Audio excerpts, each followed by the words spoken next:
Ladies and gentlemen, I'm absolutely was mesmerized. I'm absolutely amazed by the fact, and that has caught me as a surprise, that the United States president is absolutely out of control of his own administration, and those people around just to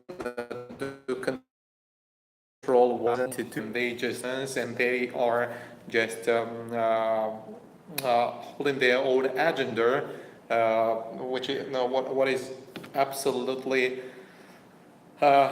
discrepant to what the head of the state is saying, is wishing to do that way, and that is too much bad. And some details have inspired me to go online to broadcast this video live.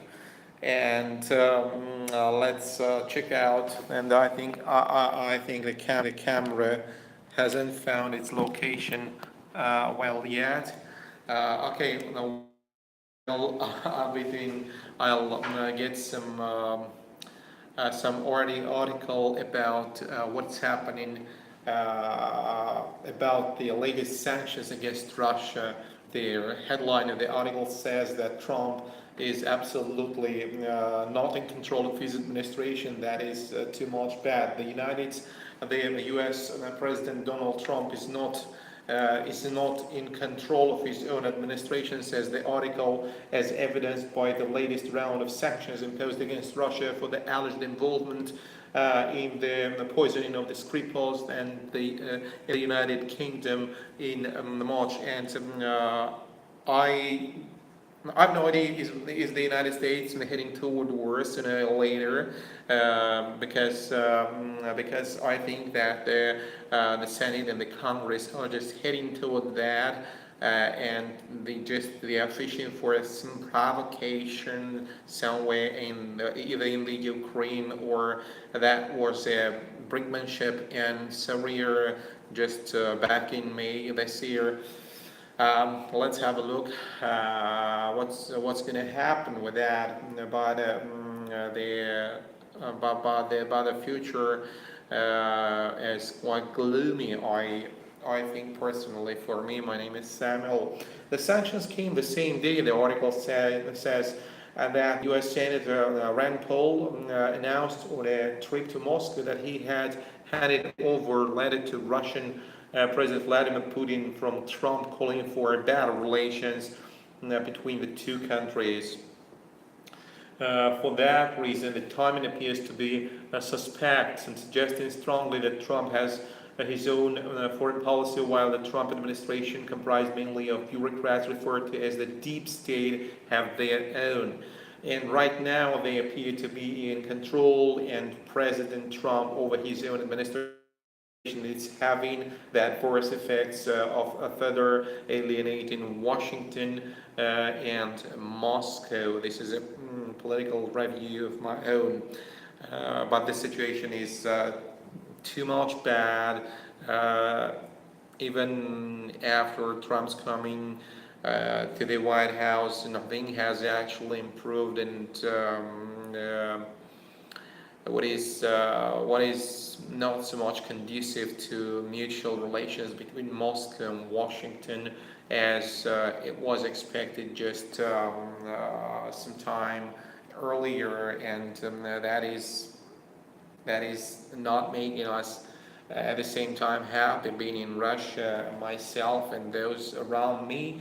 The neocons, led by the National Security Advisor John Bolton, along with Secretary of State Mike Pompeo and his United Nations Ambassador Nikki Haley, comprised the Trump war cabinet, ostensibly aimed at directing a hotter line towards Syria, North Korea, Iran, but also Russia. This means that, as you remember, back in the early 2000 and 2001, when the terrorist attacks occurred in the United States, George W. Bush announced a list of countries as rogue states, or as kind of the states which were included within their axis of evil.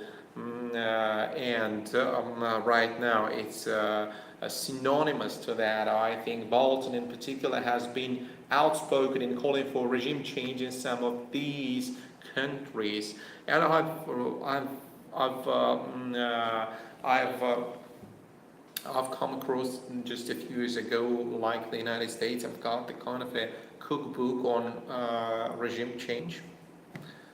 Can you think about that? What's happening? And the those dignitaries in the White House claim that Russia meddled to the U.S. elections, but just think about that the United States are meddling directly or indirectly or through proxies in the foreign regimes or in the elections, interfering constantly. It's their way of throughout the globe. And Democrats deep and much of the mainstream media have pushed the false narrative of collusion between Russia and Trump. Bolton is particular. Let me bring back what I've said previously. Bolton is in particular has been outspoken in calling for regime change in some of these countries. Trump not so much. So in fact, he has said just the opposite. Nevertheless, the anti-Russian flair in Washington has breathed new life into the new cause, along with the Democrats, deep state, and much of the mainstream media have pushed the false narrative of collusion between Russia and Trump. This president anti-Russian rant and repeated sanctions which have been imposed have had the effect of leading to further threats of sanctions for questionable reasons and raising the potential prospect of suspicion of diplomatic ties. Suspension of diplomatic ties. This means that the diplomatic ties will be torn off between the two states, and that is too bad. That is not good. Anyway, do you know that the stronger when you pull apart the string or a kind of a rubber ribbon, it may backfire. It will torn apart and hit you in the face. When the United States is pushing Russia further and further, alienating it, just proclaiming Russia as rogue state or something like that. There's so much close to that definition, syntactically. And let's further go on the article. The president, even at the height of the Cold War, there is some flair of Cold War. Even at the height of Cold War relations between the U.S. and Russia, such low depths or such a nadir as the sea deep bottom as they have now. Their latest sanctions affect primarily dual-use technologies, which are civilian products with potential military applications. They include gas turbine engines, electronics, and integrated circuits, which will now be denied. Previous sanctions going back to the Obama administration, however, already imposed bans on many of these dual-use technologies. In addition, the U.S. has delivered an ultimatum to the United States, bypassing Trump's decrees and fiats, or talking the language of ultimatums to Mr. Putin. Do you think that they will benefit from that?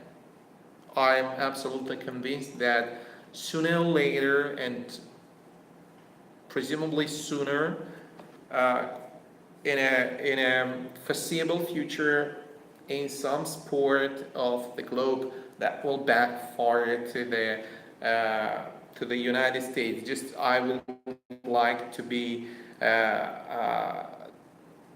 I wouldn't like to sound threatening. I wouldn't like to carry that threatening rhetoric from Russia, that Russia is again going to use its hot power. No, but I'm not sure that the language of ultimatums will make Mr. Putin happy and do some good to those if the leadership of the United States. I'm not sure that will do any good. Okay, my phone says some news. Okay, and let's move on with the speculations about Russian and the U.S. Relations. Let's see what says the article published by RT. And in addition, the U.S. has delivered an ultimatum saying that Russia does not give assurances within 90 days that it will no longer use chemical weapons and allow international inspectors to inspect its production facilities. This smacks of something of those chemical weapons or WMD back in 2003 when the U.S. was planning its invasion of Iraq and toppling Saddam Hussein's regime, and there was a kind of a small sack filled with kind of a white powder demonstrated by then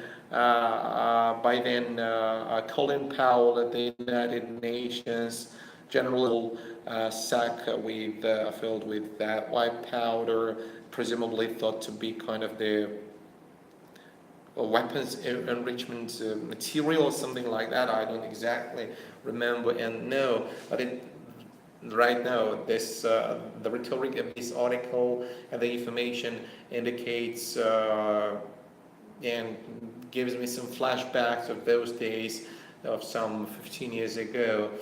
Sanctions will be implemented, but Russia denies it used chemical weapons. Unlike the US, it destroyed its chemical weapons stockpile in accordance with international treaties. Implementation of the sanctions stem from provisions of the Chemical and Biological Control and Warfare Elimination Act. Wow, it's quite a big definition. It's very massive, implementation of the sanctions stem from provisions of the Chemical and Biological Weapons Control and Warfare Elimination Act of 1991. The legislation gave a 60-day window to begin after the Trump administration determined that the now British citizen Sergei Skripal and his daughter Yulia were poisoned by a strain of Novichok, a nerve agent. The US came to the conclusion allowing an initial determination by the British government. However, the US administration missed the deadline by more than a month. The promoted Republican Ed Royce from California, chairman of the House and Foreign Relations Committee, to write a letter to Trump camp 2 weeks ago, slamming the president for ignoring the deadline. And curiously, they can go that far on just slamming the president. That is so much hilarious to us. Curiously, the British government hasn't implemented similar sanctions, although the US has. It may reflect the continued uncertainty amongst some British politicians and experts have the origin of the Novichok concern with Britain's trade dependency on Russia. But since the Americans opted to implement sanctions due to existing legislation, there was apparently no objection from London, even though it initially implemented sanctions by kicking out Russian diplomats from the country. Oh my goodness, the article is absolutely massive. Okay, let's brave this. Okay, well, let me go back. From the country Moscow, however, I will try to make that a little bit faster. Russia, Moscow, however, vehemently denied that it was involved in the poison of Skripal and his daughter. Novichok was created by Russian scientists during the Cold War, but never used in the battlefield. Russian officials asked Britain for evidence of Russian involvement and called for a joint investigation to be conducted by Kremlin and British governments. And another article is quite interesting. It says that InfoWars Alex Jones claims 4.6 million extra subscribers since being censored. So did he win? He's quite an interesting guy. I think he's quite a crazy kid, who is the editor and kind of a radio host, and has got a YouTube channel called InfoWars. And that has slipped my mind. I've got to recollect. And British government, Russia involved, called joint investigation. But Russia wanted to do some joint investigation to the Skripal's case after they were after the announcement they were poisoned by that nerve agent called the Novichok in the United Kingdom by the UK government. Just back down Russia's offer to go into the investigation and see what really was, because I think the UK was indeed afraid that if joined investigation, their conspiracy theory would have crumbled all over, I think, altogether.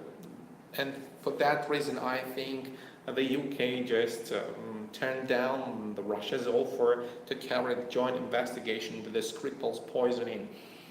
Okay, the British government repeatedly turned down the offer, as it did the Western members of the United Nations Security Council. The US and France and Moscow sought such a joint investigation. The US claimed that the information linking the poison of Russia was classified. Strangely, a government research facility at Portadown in Amesbury, not far from Salisbury, where the alleged March poisoning took place, examined the strain of Novichok. Portadown lab does work for the British Defence Science and Technology Laboratory, run by the Ministry of Defence and the Public Health England. Results from the examination confirmed the poisoning was a form of Novichok, but importantly could not determine where the poison had been created or had used it. The development created further confusion and prompted disputes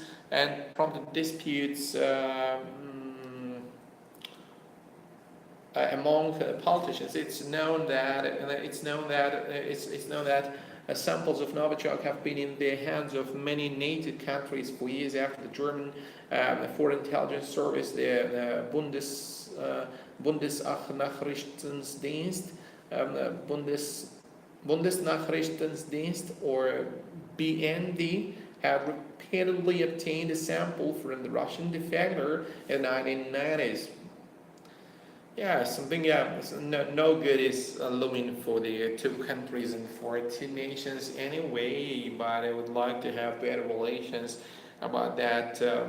Is pointedly just torn apart and deteriorated by the U.S. citizens are absolutely awesome people as the Russians ordinary, and that the kind of complicated and dirty politics just does not do any good for the regular people. This formula was later shared with Britain, the US, France, Canada, and the Netherlands, where small quantities of non-Czech Republic were produced in an effort to develop countermeasures, and Portendown Lab similarly had received samples to study in Czech, and the Czech president Miloš Zeman recently admitted that his country synthesized and Sweden and Slovakia, who also have to produce the Norwegian officials. I think it is quite interesting. At the same time, I wanted just to give up with this live broadcast and just delivering this article to you. But my interest has taken just a few passages have taken my interest, and I'd like to go on with that. All of this makes the issues to why Britain and even the US never wanted to share samples taken from the poisoning of the Skripals with Moscow more concerning yet. And they all went ahead in lockstep to condemn Moscow for their poisoning. I think that is just a pretext for some treacherous actions premeditated by the United States and the UK, who are absolutely in cahoots together, and that's why that will go to some further escalation. Let's see what happens. Moscow more concerning, and Russia condemned, and that the constant condemning Moscow and talking with Moscow with the language of ultimatums. Okay, let's go on. They all went ahead to lockstep to condemn Moscow for the poisoning without any evidence suggesting a more sinister reason for allowing increased sanctions against Russia with the goal of further isolating the country. It reflects the need, especially by the US, to have a demon in an effort to justify its defense spending to bolster NATO up to the border of the Russian Federation. That was the deal. That was the case, that the United States wanted to bolster their spending on NATO and to be able to bring that, so to say, the Western expansion of NATO, to bring that closer to the Russia's borders within the Baltic states, the Ukraine, and perhaps the next the NATO will go closer to Armenia to be able to get that kind of a bridgehead toward Iran across Armenia. That's the idea. I think like that. It reflects the need, especially by the US, to have the demon. With even further sanctions against Russia in the recently passed Defense Department authorization bill about to go into effect, it's becoming apparent that the allegations against Russia are politically motivated, false flag allegations to be used as an excuse for greater geostrategic reasons to contain Russia, just as the Trump administration is increasingly finding its US-led unilateral world order being challenged more than ever. The reason, however, isn't due to anything that Moscow initiated, but by Trump himself, who isn't in control of his own administration and maybe never has been. Many of his campaign promises, such as dropping out of the Joint Comprehensive Plan of Action or Iranian nuclear agreement, the threat of sanctions against any company that trades with Iran, his tariff war with the US allies are in conflict with each other and leading to increased world instability. At the same time, one talks about bad relations with Russia, but the actions of his own administration in demonizing Moscow dictate otherwise. Unclear. The darker days are ahead for Moscow-Washington relations. That's obvious. Given the controlling policies of Trump, which have become destructive and prompt a challenge to long-established US political and economic world dominance. I'm very happy that you have been with me together today at this broadcast today. Thank you for watching this, and let's be hopeful that